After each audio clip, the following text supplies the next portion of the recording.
మీరు ఇందాక స్పీచ్లోనే చాలా విషయాలు చెప్పారు. ఈ సినిమాలో ఇంకెన్ని విషయాలు చెప్పబోతున్నారు?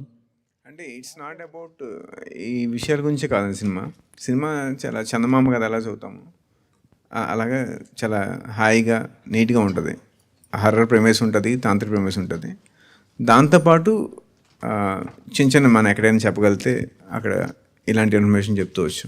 అంటే మైథాలజీ టచ్ కూడా ఇచ్చారు కదా? అవునండి. అదే నేను మీకు మనకి తెలియకుండానే మన లైఫ్లో ఇవి భాగం అయిపోయాయండి. రామాయణ మహాభారత కాలం నుంచి తాంత్రిక విద్యలు ఇవన్నీ ఉన్నాయి. అదే నేను చెప్దాం అనుకున్నాను. అంటే ఇప్పుడు ఎంతో టెక్నాలజీ ఎంతో డెవలప్ అయింది. అసలు మంత్రాలు తంత్రాలు అనేది ఎవరు పట్టించుకోరు ఇప్పుడు. ఇలాంటి టైంలో ఇలాంటి సినిమా తీయాలని ఎందుకు అనిపించింది? అదే ఇట్స్ అవర్ సైన్స్. ఇప్పుడు టెక్నాలజీ డెవలప్ అయింది. ఇంకా జలుబుకి మనకు మాత్రం లేదు. జలుబు వస్తే 1 రోజులు జలుబుతో బేర్ చేయాల్సిందే. సైన్స్ అనేది అంటే ఉన్న ఫ్యాక్ట్స్నే చూపిస్తుంది, ఉన్న ఫ్యాక్ట్స్నే ఎక్స్ప్లోర్ చేస్తుంది.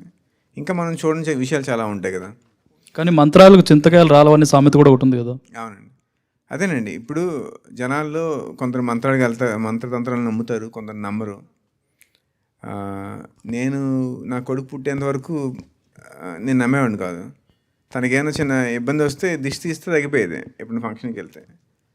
అది చెప్పలేము. మన ఇంట్యూషన్ కొన్నిసార్లు నిజం అవ్వచ్చు. ట్రైలర్లో ఒక తెలుగు ముఖ్యమంత్రి కూడా తాంత్రిక శక్తిని చేశాడు, తాంత్రిక పూజలు చేశాడని చెప్పారు. ఎవరండి ఆ ముఖ్యమంత్రి?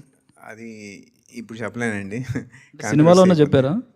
సినిమాలో కూడా చెప్పట్లే. మరి ఆ ముఖ్యమంత్రి ఎవరో చెప్తే బాగుంటుంది. అది మీరు జర్నలిస్ట్ కదండి, మీరు కనుక్కోవచ్చు. అది న్యూస్ ఆర్టికల్లో కూడా పడింది, ఇండియన్ ఎక్స్ప్రెస్లో పడింది. సో ఓకే అండి. Thank you. అనన్య గారు.